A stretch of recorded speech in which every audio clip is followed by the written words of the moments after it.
আসসালামু আলাইকুম। আজকে ইলিশ মাছ সরিষা বাটা দিয়ে মেখে রান্না করব। তো এই জন্য আমরা ইলিশ মাছটাকে এভাবে কেটে কেটে নিয়েছি। এখানে পেঁয়াজ আর কাঁচামরিচ পেস্ট করে নিয়েছি। এখানে আদা রসুন বাটা,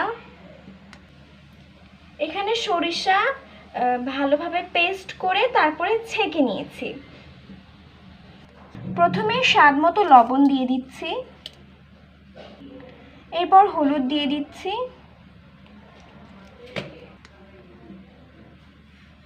কালার আসার জন্য গুঁড়ামরিচ দিয়ে দিচ্ছি,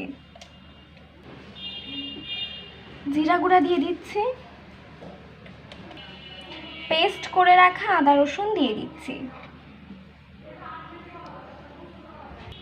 পেস্ট করে রাখা কাঁচামরিচ আর পেঁয়াজ বাটা দিয়ে দিচ্ছি, সরিষা পেস্ট করে ছেঁকে নিয়েছিলাম সেটা দিয়ে দিচ্ছি। এবার সবগুলো ভালোভাবে মেখে নিচ্ছি। এখন সরিষার তেল দিয়ে আবার মেখে নিচ্ছি।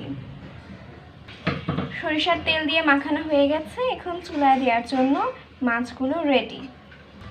এখন পরিমাণ মতো পানি দিয়ে চুলায় বসিয়ে দেব।